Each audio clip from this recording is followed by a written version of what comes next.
Hello and welcome to another Fresh Up Stalls this evening. Still at the Face to Face Festival of Solo Theatre because I'll probably never leave it forever.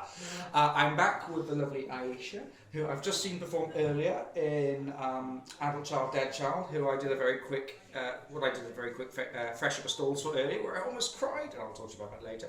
But we've just come back from the second piece of this evening, which is Jamie West's solo reduction of Peter Hammill and Chris Judge Smith's prog rock opera of Edgar Allan Poe's The Fall of the House of Usher. That's a lot of names. That sounds so cool.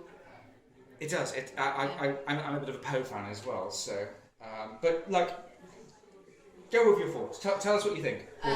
The music is brilliant, and the music's still in my head, but I didn't understand any of it, really, because I don't know enough about the House of Usher, and there's some narrative in between, so I could get a sense of relationships and loss and a general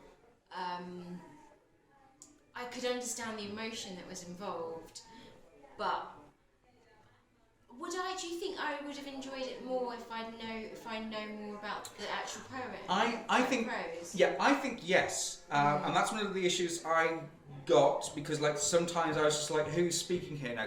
Because it is a reduction of a full-scale opera. There is, especially a cast of several people saying, singing different lines and stuff. And I think that's kind of lost in reduction, as bold as it is as one person. But also I think it's because at the moment it's still in development. Right. So you've got to be respectful of that. Yeah. Because that's totally justified. That's fair. You have to have a chance. I would like to see it developed more. So we got a very sort of whistle-stop tour of the opera. Because I think it would flesh it out a bit more. But I do think, if you're unaware of the Poe prose, I think you do get a little lost, because especially what I love about Poe is always about just how dark and how complex his narratives is, and how morbid. Which is why I know in my interview with Jamie I described Poe as a monolith of Gothic literature.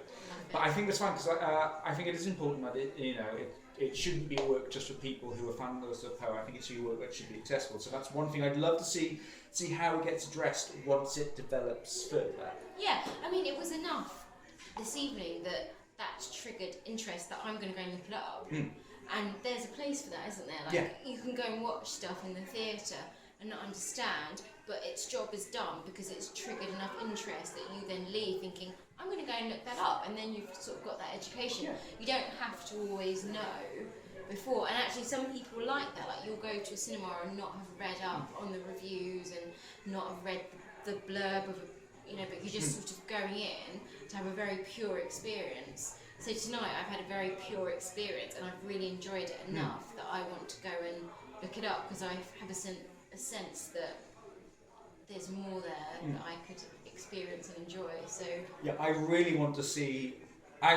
piece to get developed more. I really want to see it once it's developed. And I think you're right in that it's success, that it's interesting, it's caught your attention. I think most of that is down to Jamie West. Not only does he have a wonderful voice, he has... Oh, absolutely. I could listen to him for hours.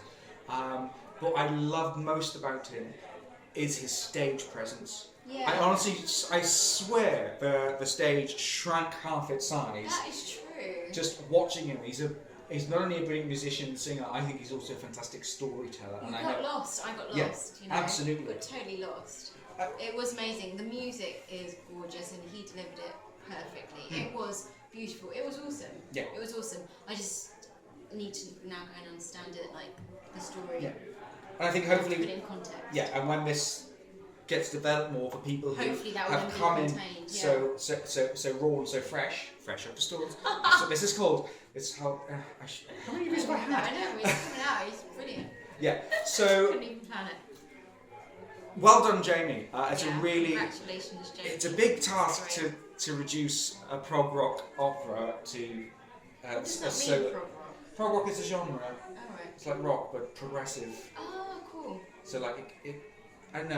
I don't know how to explain prog rock. No, you just have changes. Rock. It changes. It doesn't stick to one thing, and especially if you listen to a lot of Peter Hammill, which because of Jamie, I've actually started listening to. But I've known other prog rock, but not so much Fantagraph Generator. So yeah, and I think you can, yeah, but like to get this massive opera down to just the one voice and just to have that one person playing one instrument at a time. And to not miss anyone else is also the next test, to sort of feel that that is delivered enough. Apart from like trying to make that a better clarity of the distinction between voices, which is something he needs to work on. I think that Jamie handled it marvellously well, because I was really interested. I thought like, how is this going to work? I thought like, it's just like, it's a Herculean task, but like he danced through it as if it was no water for duck's back. So well done, Jamie. Anyway, Ayesha, I shall leave you go. Thank you so much for your performance in Adult Child, Dead Child. Thank you very much. You can see me almost break down on camera when I post the other video up. I do. Seriously. And thank you again for joining me for this, to have an insight and a wonderful difference to someone who knows Poe, to you someone who doesn't know Poe. Yeah. No, thank you very much. Brilliant. Well done, Jamie. And we shall be back. I shall be back tomorrow with more of a face-to-face festival, and you'll actually be back as well I'm performing again on Wednesday. On Wednesday. Dancing. You're dancing on I'm Wednesday. dancing. Yeah. What type of dance? Very contemporary. Contemporary jazz. Mixing it up pretty much. Jazz. Sort of. There's no jazz not hands. that I'll be cheesy, very because disappointed. it's about HIV and AIDS, so it's not cheesy. It's like. Yeah. I've just made this incredibly awkward, haven't I? You have. And on that note, I'll leave you guys to it. Ta-ra. Bye.